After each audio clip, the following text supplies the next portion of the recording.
Thanks for joining us today. We're just going to go through a quick video on how you would complete a Covram assessment. Just note that we're in the office at the moment, so we may just need to bear with us with a couple of things, but you should get a good feel for how you would complete one out in the field. So it's Michael here, and I'm here with Ian, and we're the founders of Covram, and we're just going to go through a quick Covram assessment here. So, Dad, would you like to take it away? Yeah, thanks, Mike.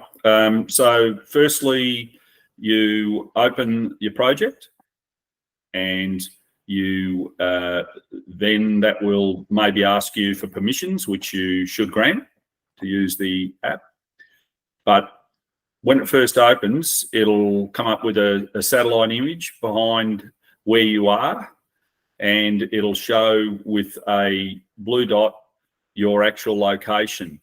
On the screen on the left, it's actually got a green marker, and that's because Michael's done an assessment previously at that location. Then the next thing it asks you is, you can just zoom in and out, Michael, just to show them how that works a little bit. That's fine. Okay. So then it asks, do you want add an inspection? Because that's where you start. So bottom right, you tap on add an inspection. And that takes you into the app. So it comes up automatically with today's date.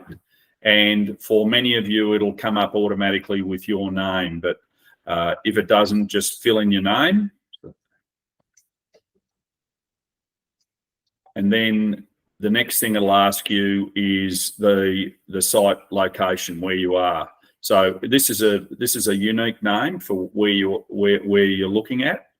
And it will be helpful later on for when you've got, say, you've got multiple sites to know exactly where you are. So, for example, if you're up in the back paddock and it's a very large area, you might do 2 or 3 sites in that area. You could simply put back paddock 1, back paddock 2, etc. Something like that, but ensure that it's unique so it's not copied. You don't have the same location name within a project. Once you've done that, the next question it'll ask you is it a permanent monitoring site or not?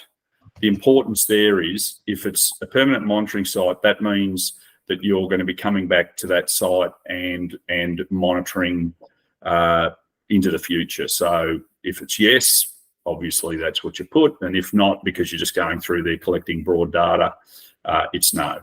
Anyway, we'll say yes in this case. And then you swipe, and this is how you move through the app, is by swiping across to the left. And then the first question that it asks is about what type of veg, and it's a very broad thing. So if you tap on that, Mike, it'll give you the 4 alternatives: woodland, shrubland, grassland, or derived grassland. Now, in this instance, we'll put woodland because that's what's in around that area.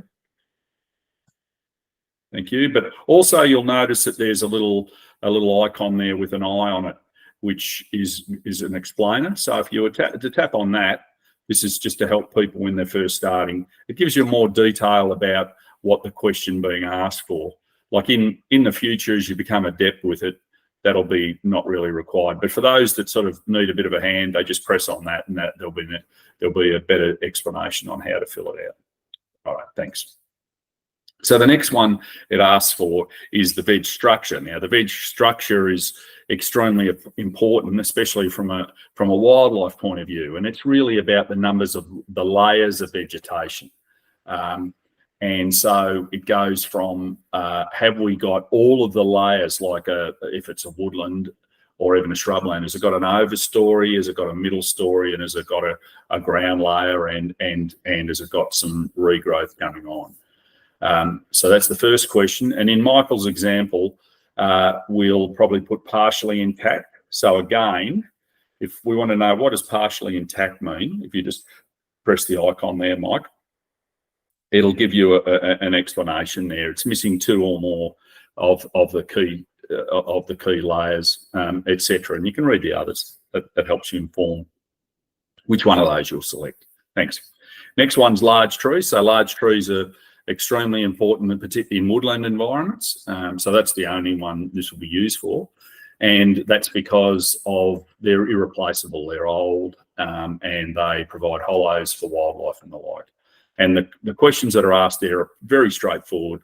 Are they common? Means that they're found regularly across the site, or are they sparse, which means that they're just scarce or not common, basically, or they're absent. And again, there's an explainer there that goes into just actually what that means. Next, so we'll say in this case sparse, mate. Next one is woody weeds and vines. And this is important to know because this can, if you've got woody vines or weeds, there's a propensity for that site to degrade, and as those plants multiply. So if they're present, it's important to know that and nip them in the bud. So we record that again using the same absent, sparse, and common settings. Again, you can read all about it. In this case, we'll say sparse again. Yep. And then the next two are about the ground layer. And the ground layer is extremely important to understand because that's what gives the site's resilience. So what I mean by that is if the site's very weedy, it's likely that it'll suppress the growth of preferred plants, native plants, from germinating. So it's important to have an understanding of what is the state of that. And to more simply understand it, I've broken it up into two areas. One is called weediness, which is the first one. And so if you press on that, Mike, that gives you 4 alternatives. So one's sparse, and that basically means that weeds are really uncommon on the site. And that's the best it gets. All sites have weeds, some level of weeds. So your highest, least weedy sites get that. Then the other one is they might be common, weeds might be common in patches. So that means that just like it says, there'll be parts of the site you're looking at that has weeds and the rest is actually pretty good. And then the next one you have is weeds are common throughout. And as it sounds, there are weeds found all through the site. They don't necessarily dominate, but they're found everywhere. And then lastly, weeds are abundant. And that means they're the dominant life form there. So I'll probably select common throughout, Mike, in your instance. And then lastly, to capture the diversity of the native vegetation in that ground layer and also its sort of character, we've got a setting there called nativeness. So if you tap on that, there are 5 alternatives. So the first 2 are ones about diversity. So is it diverse throughout? And by diverse, we mean there are many life forms. For example, not just grasses, but it has lots of wildflowers, lots of flowering plants, be it daisies or be it lilies or other interesting plants. Or does it just have patches of those where it's diverse and the rest is native grass, for example? The next one is few species common throughout. And so few species common throughout, what that means is that there's the place has got the site has got a lot of native grass, but it's not really diverse. There might only be 4 or 5 species or something like that. Very valuable and very important, but it doesn't have that high species diversity in the ground layer. The 4th one is, are there patches that are like that? So there are patches of native grass, for example, but by and large, it's mostly weedy otherwise. And then the other one is that it's actually, gone. It's sparse. It's absent, all the native species. So it's basically completely altered. So in this instance, let's put patches only, Mike, I think. Okay. Now those five ratings give us a total. It automatically totals it, and it tells us that the number there is 8. And that means it's low to moderate, which is the second lowest setting, which sits about where you'd expect. And that relates to VAST, which is the Vegetation Assessment State and Transition Model, which was a piece of work that's been done to actually be able to understand the capability of land, in particular its ability to naturally regenerate. So it's a really useful way of going, and the app and the score you get in the app basically works harmoniously with with VAST and gives you a VAST rating as well as a score. And so in this instance, it's Transform B. So that's the first page, and that's the mandatory side of things. All of the rest, except for the last page, are good to do if you've got time and if you've got the knowledge. So basically, the key part of why you do the Covram assessment is to actually rate the area you're looking at in a condition state. So we've got 5 condition states, from very high or very good, which is as good as it gets, and it's basically like it has all the features there, and there's not much, if any, active management required. It's just something to monitor and look after. Down to the lowest, which is basically it's completely altered, and really it's might as well still be used full on for agriculture or whatever else, because it doesn't have much capability of self-regenerating.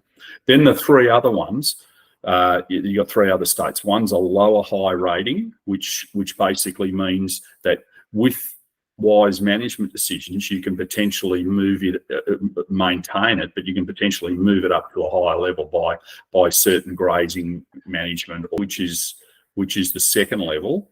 And that means it's just got a few things that could be tweaked to improve it. And that could be anything from weed control through to getting some more regeneration or whatever. And then there are 2 moderate ratings. So the middle moderate rating, or the moderate high rating, means that it's still got a lot of capability of regrowing or of restoring, but you have to be much more active with its management. You've got to certainly control the weeds, or you've got to implement a good grazing or burning program, and you may need to do active reseeding of the site. And the lowest of the moderate, it's full on active. For it to improve, you've got to really look at a whole lot of management options. It can be improved. Like a classic one is a few big old trees in a paddock, and you want some regeneration. So it's likely to come out as a low or moderate. But to get those trees to regenerate, you're going to need to look at weed control and exclusion of grazing, etc., to get it functioning. And then potentially it may move up to a higher level. The rating system and understanding what is the condition state of the site, the vegetation on the site you're looking at, is vital for making management decisions going forward. Because if you don't understand its condition, you don't understand what triggers or what management you need to apply to get the outcome you want. So it's basically getting this information is the first step in planning and understanding what you need to do on a site, whether that's for grazing management, whether it's for weed control, or whether it's for getting regeneration, for carbon sequestration, or for whatever purpose. It's a vital thing to understand, and the first step in managing native vegetation. Okay, so the next page you swipe to is the vegetation information, and this is basically a free fill fields. So it deals with plants greater than a metre, so that's trees and shrubs and taller plants. These are native plants. And one of the really helpful things here is that it has a self-fill. So once you start putting in spelling out the name that you think it is, like, for example, if I was to put red, if I wanted to put down river red gum, if I put RIV, it would come up with a bunch of options, and obviously I'd scroll down to get river red gum and accept that. If it hasn't got an option, if it hasn't been put in, you just put it in freehand and create it, and then that's available to everyone. But again, it's not this is not mandatory. It's if you have the time and the knowledge, by all means, put as many as you like. Then there's the ground layer one, which is the ones under 1 metre, and that's primarily capturing your grasses or other plants, potentially rare plants or small shrubs that you want to have. You can put that one in as well, same sort of system. And then lastly, it's the weeds. So you can put in there the weeds that you think are important or whatever. And again, same sort of situation. So for example, if you put St. John's, St. J, it'll probably come up with, they'll probably give you an option for St. John's wort. So just same sort of system. Okay, but again, this is this, as I said, not mandatory, but if you want to collect that data, it's terrific to do it. So we swipe across again and we go to habitat features. So these are key features that you can basically mainly only tell if you're out on the site. And they might seem simple, but they're incredibly important in making broad land management decisions. So one of them is tree regeneration. So are there new seedlings or saplings coming on of the overstory, the key trees? And that's a simple yes or no, I think, is it? No, sorry. It's again using absent, sparse and common. And where that becomes important is, for example, if you're wanting to know whether a site could sequester carbon, those sites that do naturally regenerate are clearly better sites for that sort of activity to occur. And shrub regeneration, same story. Then it goes down through wetlands. We've got a snazzy thing for wetlands. So if you press on wetlands and you press yes, then it gives you a drop-down box and it asks you whether the wetland is dry, whether it's less than half full, more than half full, or full. And so that's, you put what it is. So in your instance, Mike will say no because you haven't got one. So we just go back to it and press no, and then that drop box is not included. Then there's information like, has it got cracking clay?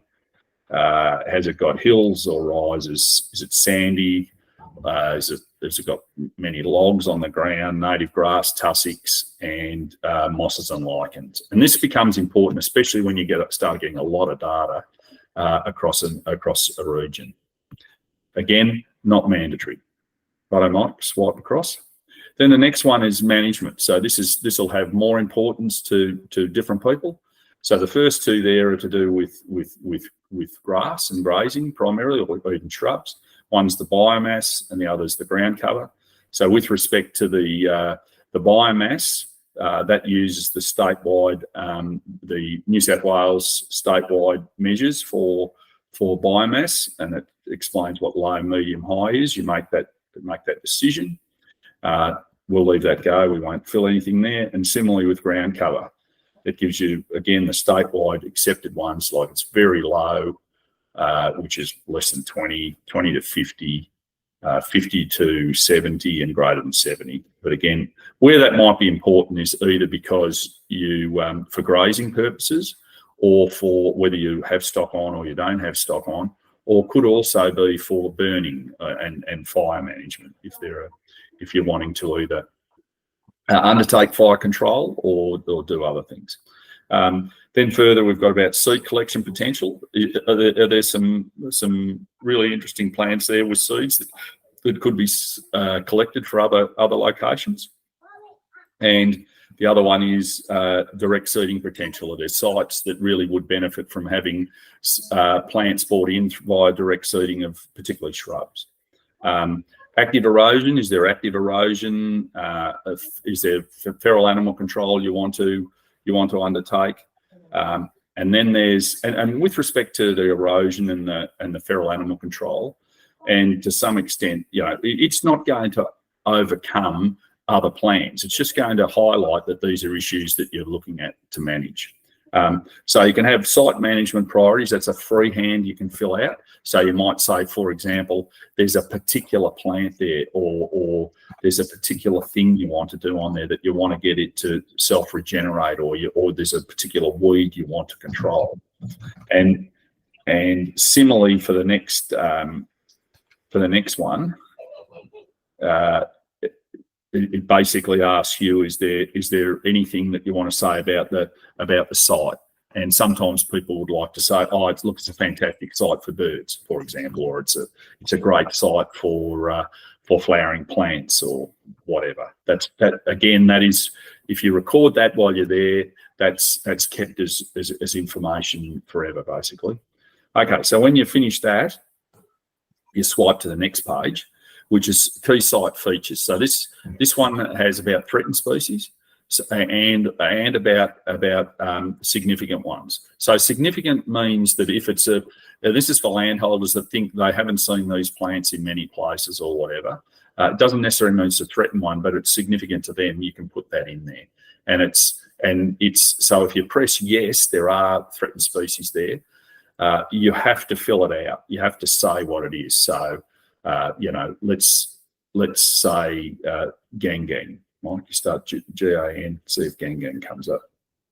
No, you might have to, you'll do it gang, yep, and then you've created a new one. So you just press create, new one. So gangs are in Michael's neck of the woods. Then the next one we go down to is endangered ecological communities. So there's a whole list of those, and if people know it, they might want to put it down. Again, if not, you just leave be. You don't have to put absent, you don't have to put anything in it. Next, we'll go to is about Indigenous cultural information, and this is primarily, this has been informed by elders. The app's being used by quite a few TO groups, and this is something that they like to use. So if you press yes or present, it opens a drop-down box, and that drop-down box has got a bunch of artifact types, and you can pick one or more, whatever's on the site. Now, in this case, we have none, so we'll just cancel, and we'll go to absent. Press absent, or we could just press absent again, and it leaves it alone. So basically, you wouldn't bother if you haven't got these features. Righto, last page. Swipe across, and then this is the other mandatory page. So basically, if you want to, selecting monitoring indicators. So if you tap on the information, it just explains why we have these monitoring indicators, and it's something for to be able to judge: am I getting improvement on this site? Am I actually achieving my goals? And so that's the primary part of that. That's got an explainer there. And then, so if you press the drop-down box, Mike,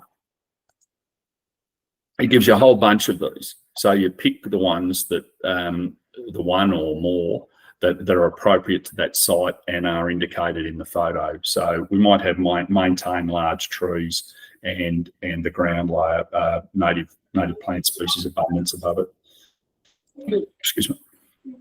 Right, you accept that. And then here's the last action you take, which is take a photo. Okay, so Michael's selected one. So you'll 99% of the time you'll just take your photo, and it'll ask you whether when you've taken the photo, are you happy with that photo? Is that acceptable?